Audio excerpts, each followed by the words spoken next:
வணக்கம். நான் சரஸ்வதி மோகன்ராஜ் பேசுகிறேன். இது என்னன்னா, இந்த இருக்கு பாருங்க. இந்த வீடு எங்கள் வீட்டுக்கு எதிரில் ஒரு 2 தெரு தள்ளி இருக்குது. அதோ தெரியுது பாருங்க. அந்த தெருக்கூத்தில் இருக்கிற வீடு தான் எங்கள் வீடு. அதுக்கு நேராக இருக்கிறது எங்கள் சொந்தக்காரங்க வீடு. அவங்க பக்கத்தில் இந்த பாருங்க, பாத்ரூம் தண்ணி வெளியே வரும். அதில் நீர் பிரம்மி அவங்க மாடி தோட்டம் வச்சுருந்தாங்க. அதில் நீர் பிரம்மி இருந்திருக்கும் போல இருக்குது. அது கீழே விழுந்து அந்த மாடி தோட்டம் எடுத்துட்டாங்க. அந்த மண்ணெல்லாம் கீழே கொட்டியிருக்காங்க. அதிலேருந்து நீர் பிரம்மி வளர்ந்து எவ்வளவோ இருந்துச்சு. இப்போ ஜல்லிலாம் கொட்டி வீடு கட்ட ஆரம்பித்த உடனே அந்த இடத்துல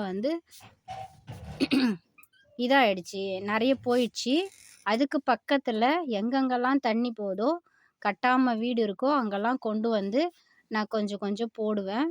அதை மாதிரி வேர் போட்டு பக்கத்துலேயும் வந்துச்சு. இப்போ நான் எங்கள் வீட்டுக்கு கொஞ்சம் எடுத்துகிட்டு போகிறேன். ஏற்கனவே எடுத்துகிட்டு போய் ஒரு தண்ணி கேனில் வச்சுருக்கேன். அது இல்லாத பிரியாணி டப்பாலையும் வச்சுருக்கேன். இதுதான் எங்கள் வீடு. இதோ இருக்குது பாருங்க.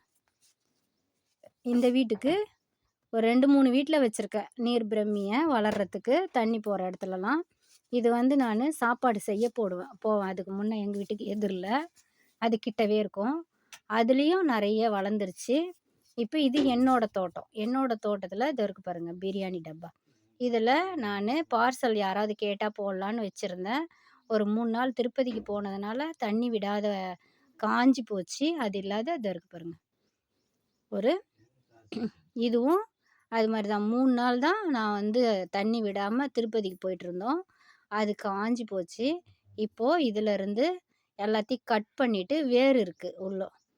இதை மறுபடியும் நட்டு வைக்கலாம் சொல்லிட்டு எடுத்துகிட்டு வந்திருக்கேன்.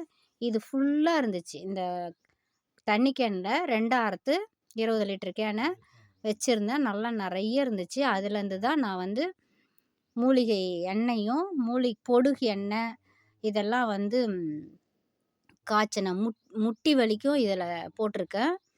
இந்த இருக்குது பாருங்கள். இதுதான் பருப்பு கீரை மாதிரி இருந்துச்சு. நானும் யூடியூப்பில் பார்த்து தான் இதை கற்றுக்கினேன். ஆனால் எங்கள் வீட்டுக்கு பக்கத்தில் ஏரி இருக்குது. அதுக்கப்புறம் தான் இந்த ஏரியில் போயிட்டு நான் இதெல்லாம் பார்த்தேன். எங்கெங்கெல்லாம் என்னென்ன இருக்குதுன்னு பார்க்க ஆரம்பித்தேன்.